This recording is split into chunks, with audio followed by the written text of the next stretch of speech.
1. There it is, ladies and gentlemen. We have a very special guest. This one's going to be a whole lot of fun. You're probably going to find out why during the show, but I'm not going to ruin it for you. Let's just jump in and have a good time. Practicing Polyamory, real-life perspectives from the imperfect people of polyamory. The mission of the Practicing Polyamory podcast is to provide a platform for all of the real-life, flawed humans that practice polyamory so that we might all learn from one another and grow as a community. Enjoy the show. I love that music. It's so fun. It's definitely better than episode 1.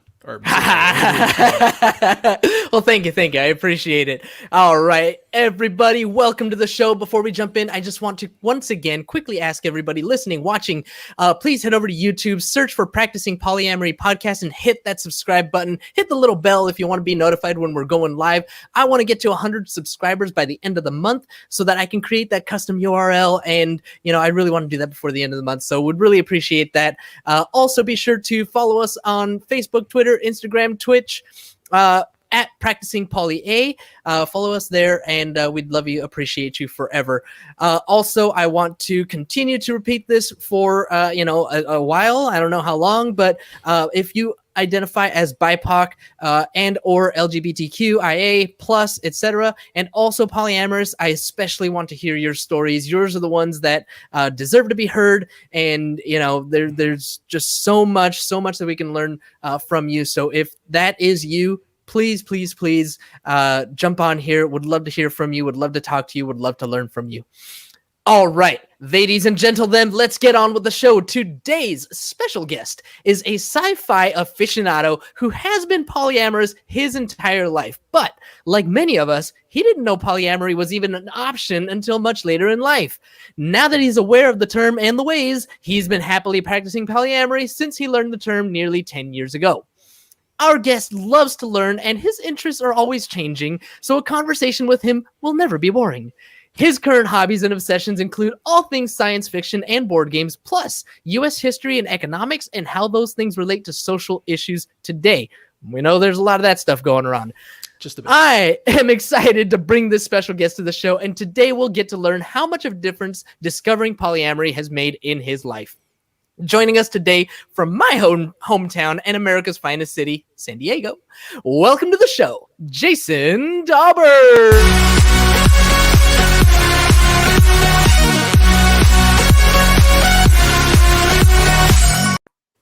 I love it. So much dancing, so much fun. Jason, thanks so much for joining us, man. It's really a pleasure to have you on the show. Same. Thanks for having me on. Of course. So let's talk a little bit about, the history, just kind of getting started with, all things polyamory. Tell me a little bit about your life, BP and then AP. Right. So let's see, BP as it were. So I've always had this weird thing of like, hey, love triangles in movies never made sense to me. For example, that's the simple one to explain it, right? Or right. Like the idea of like you can only love one person at a time it just didn't make sense for some reason, and I couldn't articulate it for the longest time. And like most people, especially starting in the teenage years, I was like, well, I'll just cram that down the down the side and ignore it and go on from there. So then, I want to say about. Let me kind of stop you really quickly there. So going back to like your first relationships and your first even crushes or whatever, anything like that, thinking about the fact that loving one person or only being allowed to love one person didn't make sense. Did you have relationships? Were you in relationships and then you would have a crush on somebody else and just never felt like you could pursue that? And did that just always feel wrong to you? Gotcha. So if I was in a relationship, I would, how do we put this? I never felt guilty for, say, finding somebody else attractive or like being, ooh, wow, that person's cute or whatever. That never bugged me or made me feel like I was an awful human being. But I also knew I was never going to act on any of those thoughts or feelings because, again, default monogamy, that's just how it's done. And there's really no questioning it, right? So... So fast forwarding into your adult dating years, the relationships that quote unquote matter because, high school and all that stuff, it is what it is.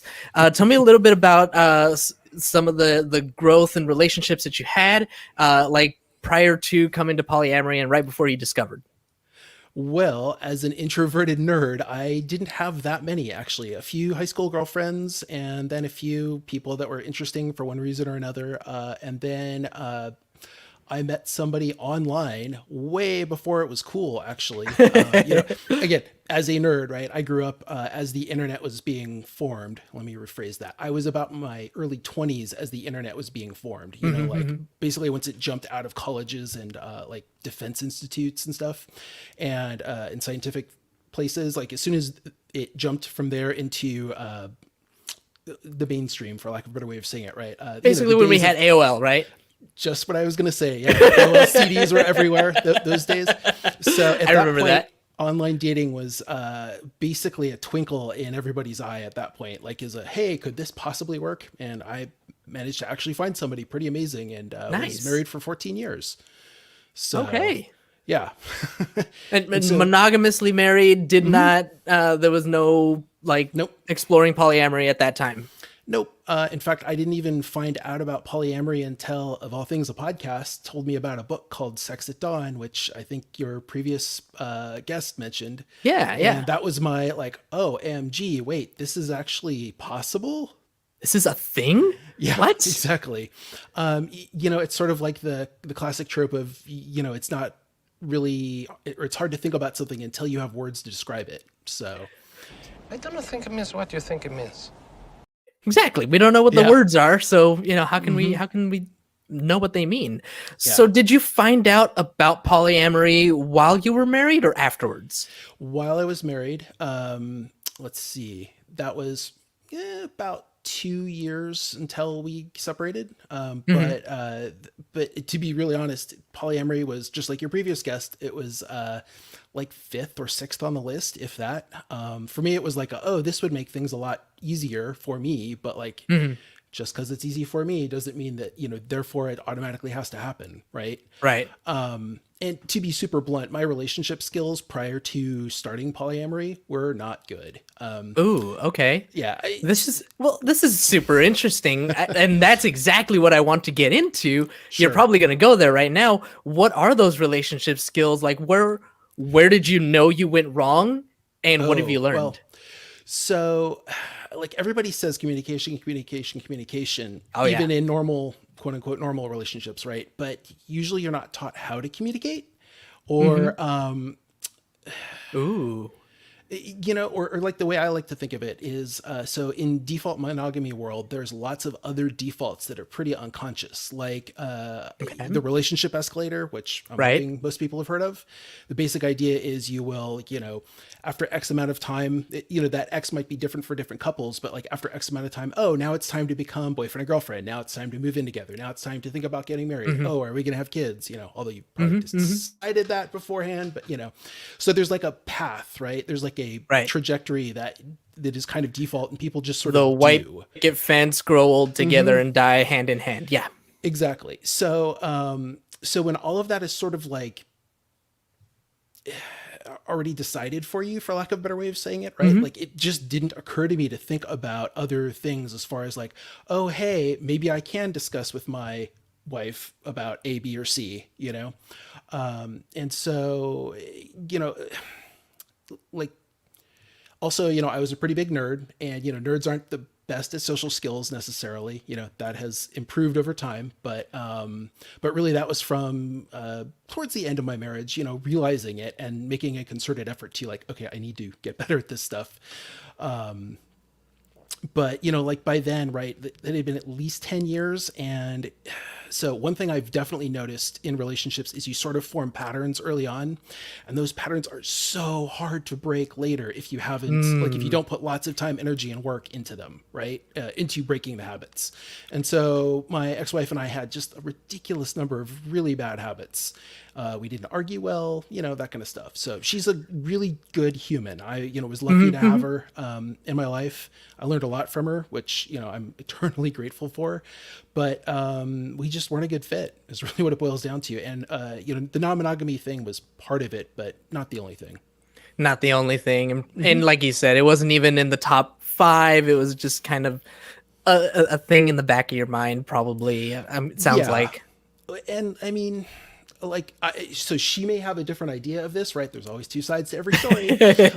She may think that it would, yeah, right.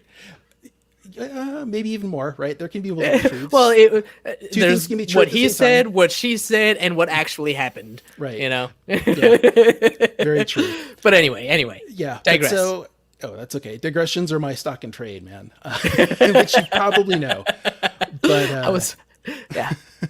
So yeah. So anyway, like I said, she probably might disagree with the order of things, like which was the most important thing or whatever. Mm-hmm. But anyway, again, we just didn't have good habits, and neither of us were that good at communicating to each other. Like, we are probably better at communicating with other people now, which is good, right? Like, growth is always good, and I'm really happy for that. But so let's dive into that. The communication.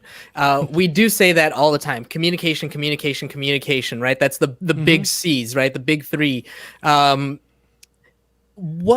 What have you learned about communication that you apply to your relationships today that were skills that you didn't have in your marriage? Let's see. So I got super lucky early on after separating and meeting somebody who suggested a podcast that's really shaped my relationship style and I'm not going to say rules, but like my guidelines, right? My the way I like to try to start relationships. And that was Dan Savage's Savage Lovecast. Okay. He does this weekly. It's a call-in show, and he basically helps over the phone help people with their relationship problems. Sex, relationships, dating, et cetera, et cetera. It's a pretty wide-ranging podcast. It's really good. And I've heard his name. I know that he does a bunch of different things. I haven't listened to the podcast, but now highly recommended. Yeah, in your copious free time. Yeah, I have so much of that. Yeah. Anyway. But so he had a lot of things that like, I definitely like to think now that if I had found that podcast 4 years earlier, I probably could have saved my marriage, because I would have learned a lot of the skills that would have helped. I mean, there still may have been fundamental incompatibilities, like, say, monogamy, that would have made it not work. But like, Dan Savage has things, he talks about things like a companion marriage, where like, you love each other, but you're not attracted to each other anymore, but you still want to stay together because, like, you really are good roommates, or you have a house together that you really like, or whatever. There can be a bazillion different reasons. Yeah, kids, absolutely. I'm going to say that I think happy families are more important than staying together when it comes to kids, but that's, I would say I have that a sample agree. size of one, but but my kid does pretty well, I think, all things considered, for having, had a set of parents that split up. But that's also because my ex-wife and I were very in tune with, hey, we're not going to badmouth each other, or, the other to her, there's not going to be any tug of war with her involved, that sort of thing. But nice. So, hey, look at that. We managed communication at the very end. Exactly. Very good, very good. So it worked out. So Dan Savage's podcast really helped you to kind of develop some rules, maybe, around communication. I wouldn't say rules, just more like he opened my mind to all these different possibilities, right? Remember the monogamy defaults? Basically that, plus a lot of reading. Again, nerd. So I did a ridiculous amount of research, lots of reading. More than 2 had come out recently when I started my polyamory journey. And so I read that. I read several blogs, et cetera, several podcasts. And, all of that stuff together kind of helped me. Again, it was more like a crash course, right? In getting everything figured out, and at least starting from pretty much scratch, right? Because I'd been married for 14 years. I hadn't been dating for a really long time. So my dating skills were pretty nascent. Yeah. So all of these things that you've researched, these podcasts that you've listened to, the books that you've read, all of the things that you've nerded out on and learned about polyamory, you did send this to me, in the questionnaire, but I want to bring this up. What, you said that there are 3 things that the number one thing that you've learned is that there are 3 things that help with partner compatibility. Is that right? Let's talk a little bit about that. So I'm gonna throw this into, or actually, you know what? I'll just ask you about it and we can talk about it. Sure. Do you remember what they are? Yeah, I actually made some notes in advance just in case. Oh, I love it. I love it. got them off to the side. So if I look this way, it's because I'm checking my notes. Cool. Let's talk about that. So first off, I'm going to just say most of this is my figuring things out as opposed to things I've read. But the one thing that pretty much everybody agrees on is partner selection is pretty darned important when it comes to polyamory. Like the heart wants what the heart wants, but at the same time, right, just because you have a really good connection with somebody doesn't mean you're at the same stage in life or have the same wants or whatever. So on the other side of the coin, the joys of polyamory are different relationships can take different forms, right? So anyway, but my point, right, is like still partner selection matters, right? Like you don't want a person who is going to, leave a reign of destruction in their wake for you and the rest of your partners, right? That would be unfortunate. Exactly. Not everybody's as good as you would like, or as good as you see through the rose-colored glasses of NRE, right? So it's worse. It's so much worse. So much worse. Exactly. So much worse. So the things that I've found over time, and most of this started post polyamory, right? With relationships was. So you definitely need some shared core ethics. And so by that, I mostly mean like what to you makes a good person, right? So some people think that religion is a, part of what makes them a good person. That's fine. Everybody gets to have their own thoughts, feelings, and desires on these things. But like that probably wouldn't be compatible with me. Right. I know that would be compatible with a lot of other people. On the other hand, if it's a person who's religious but can say, yes, but I can also see how a person of a different religion or no religion can be ethical because of A, B, or C. Great. Like we've got in other words, like the core part of being a good person, we may not agree on the exact details, but we at least agree on the big picture, right? So let me ask you this. How did you learn that lesson? Because that sounds like a big, like, you got slapped in the face with it type of thing. Core ethics. I got really lucky on that front. Really, all of my partners have been pretty amazing one way or another. So I've never had anybody that I would say is like super incompatible in that regard. And I think that's more because of like initial filtering and stuff. That one to me almost seems like maybe I'm just lucky, right? It just seemed baseline obvious to me, just like non-monogamy sort of seemed baseline obvious to me. Doesn't mean it's that way for everybody. Don't ever feel bad if that's not, if that wasn't something that was obvious. So yeah, I mean, I guess it makes sense whether you're monogamous or not. Core ethics and those values, core values, like those have to line up in a relationship. Period. Yeah. It again, like I said, it seems pretty bedrock, right? Yep. Yep. Yeah. So all right. So core ethics is one. What else? Second one is you should probably share some wants with your partner. And like a really good example is, do you want kids or not? Like that's pretty much a deal breaker for most people. Like, do you want kids? And the answer might be yes, I want kids, but I already have them with somebody else, so we're all set. Or it might be I'm really looking for a partner to have kids with. Those kinds of things. Another one that has come up now is how much time do we want to spend together? As they say in polyamory, right? Love is infinite, but time is not.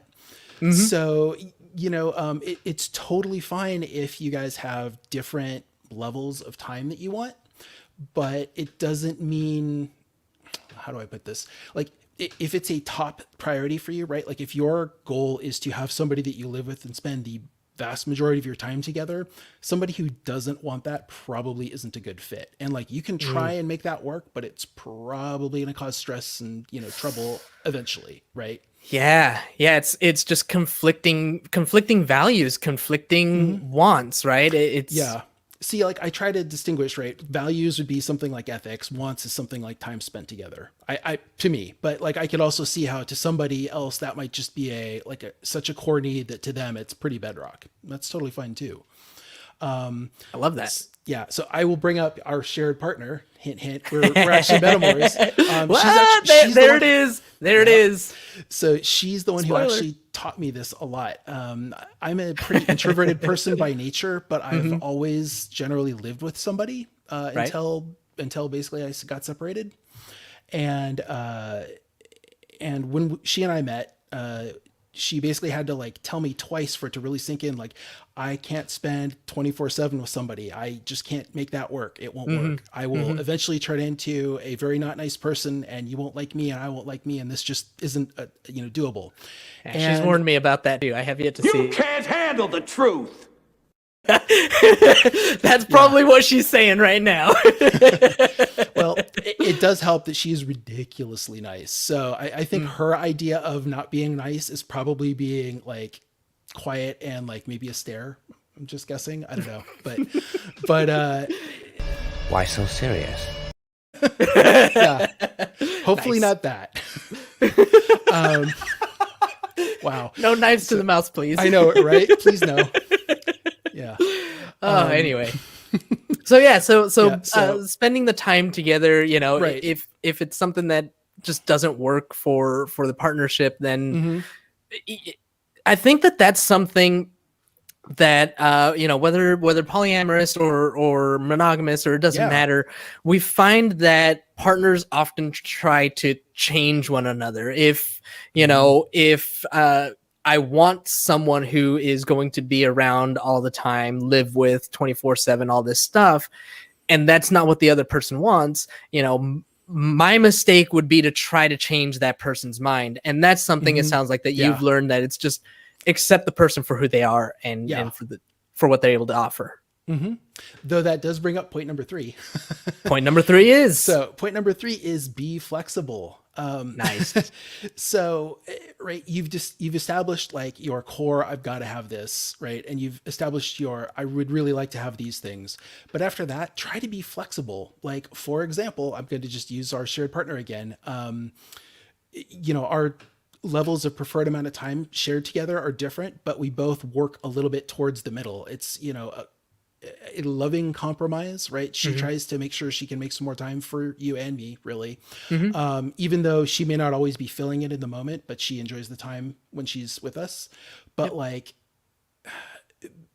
another way to put it, right, is that was something that I thought was important to me, but then on reflection, I realized, no, actually, having lived alone for a while now, I actually really like parts of it. Not saying I want to live alone forever, but not having to be with somebody 24/7 is actually pretty nice. And I completely understand that now. So, thanks, Darla. Yeah. So let's talk a little bit about that, because that definitely is a growth, a time of growth, right? Where you come from, being in a relationship with somebody where you were living with them and, married to that person. So, I mean, you're constantly around that person. Then you get with this other person who's not necessarily willing to give that much time or is a little bit more restrictive. And you said that it was a loving compromise. You have to kind of get to that agreement. How did that come about? Like, what were some of the steps? What were some of the conversations like to get to that point? We were on a break. just very short ones. Yeah. Definitely not. They weren't breaks, but no. Days of breaks of not seeing each other. Anyway. Yeah. But yeah. Well, I mean, the whole concept of a break isn't really required with polyamory, but that's probably a whole different episode. Whole different conversation. Yeah. But so really what we tried to do was come up with, okay, so like I look at it almost like a muscle, right? Like your ability to be with partners is probably a muscle that you can, exercise and get better at, right? Just like my ability to not be with a partner, even though I really want to, is a muscle that I can exercise and get better at, right? And so if we both work at that, we can both get to a point where we're both pretty darn happy with things. Like, again, it's not like it's always perfect, happy song and roses, but it's honestly been pretty freaking amazing the whole time. So pretty close, So yeah, and again, the thing that was really shocking to me was this, okay, there's this thing that came out of right field for me that I wouldn't have guessed. And then I realized, oh, actually, no, thanks to her, I realized I'm in the same boat, just not to the same degree. Right. Like, I think most anybody except probably a super extrovert is like, yeah, I do need my alone time every once in a while, or, insert your particular time frame here. But, like that helped me empathize with her, right? And be like, oh, right, of course, I totally get I remember when, I had some time off when I was married and it was just me in the house and it was really nice because it was a change of pace. I can completely understand that. And from there, it was just using that base to, A, understand, B, be like, oh yeah, therefore, I don't have to see her every single day and that's okay. Also, it really helps that, once NRE is faded a little bit and you're not like basically drunk on the other person, that helps too. So Yeah, it definitely does. Definitely does. So what were some of the agreements that you guys ended up coming up with? I'm sure that things have changed. I know that things have changed over the past 11 months. Stupid COVID. But like prior to that point, like what were some of the agreements that you guys had made? What were some of the compromises that you guys found? Well, really, we didn't have to compromise on much of anything else. This is kind of where that shared wants and shared core ethics come back. Like we both read more than two, and just spoiler warning, there are some problematic parts to it. If you want to do some Googling about one of the authors being a pretty awful human that's come out in the last couple of years. I know, unfortunate to say the least, but I'm really glad it's coming out and people can be aware. That said, there are still pieces of the book that are worth, like you don't necessarily have to throw the baby out with the bathwater. Right. Anyway, sorry, digression over. Our partner and I, we basically read the book and most of it resonated with us. And we were like, this all really makes sense. And so from that perspective, it turned out that we already had a lot of the same wants and we already had pretty much all of the same core ethics.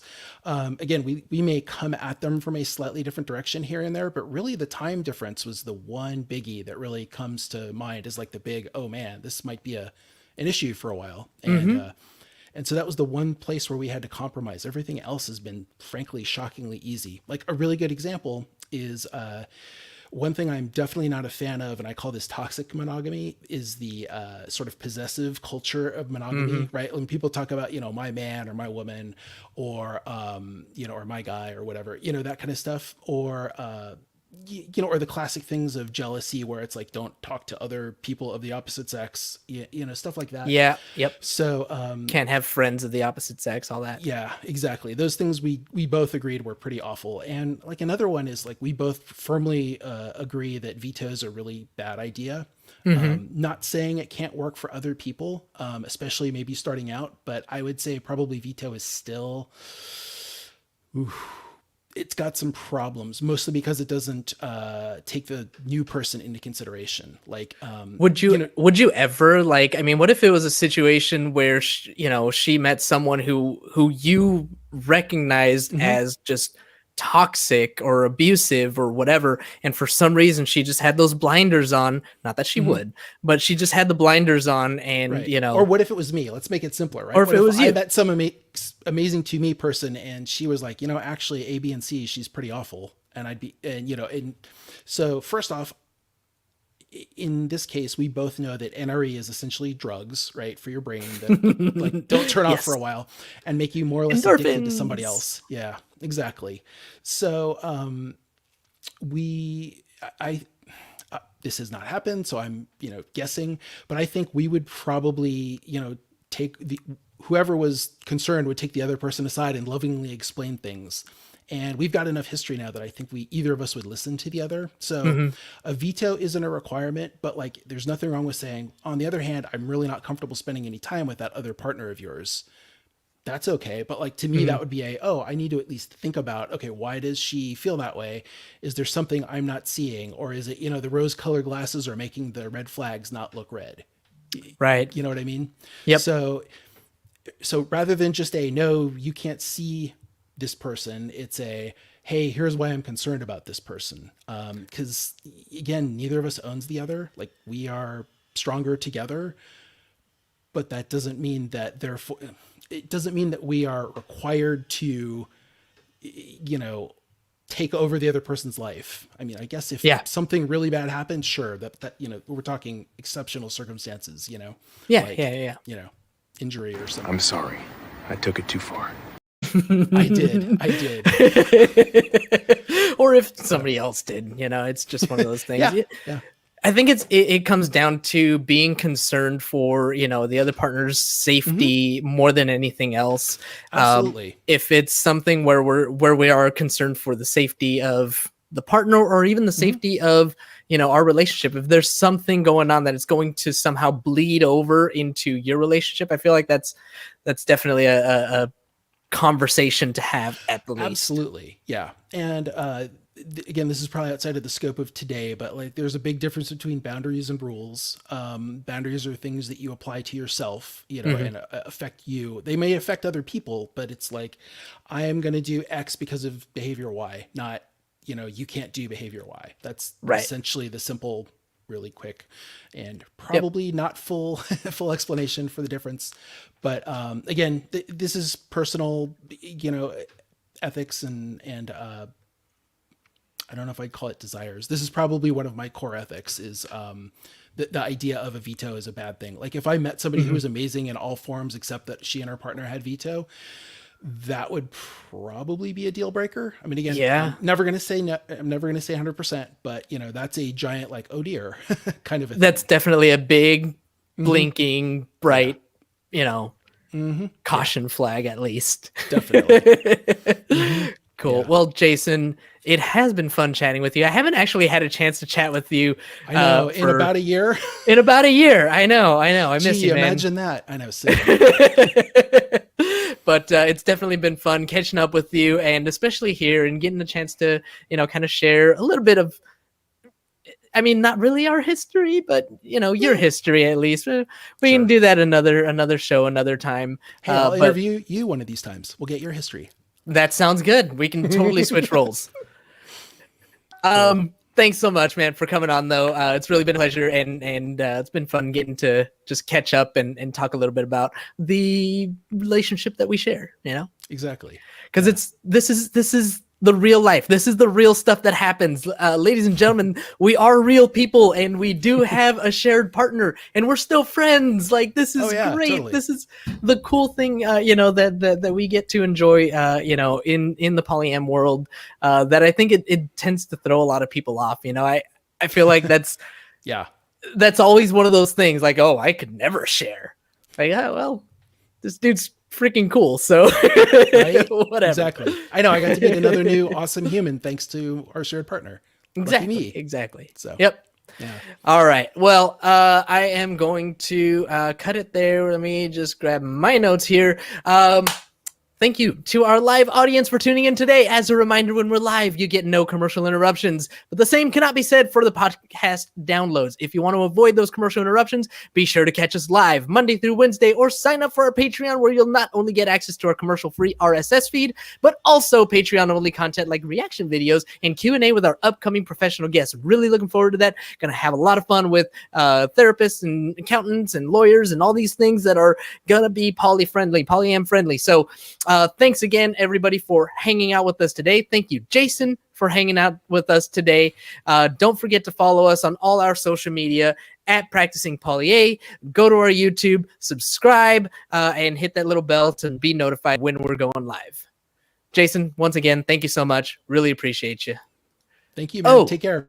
You know what? Actually, one last thing. My buddy Alex, he left another comment right here, right now. He just, the mind blown, right? And one of the things that he had asked yesterday, and I'll just get your opinion on this, is open relationship synonymous with polyamory?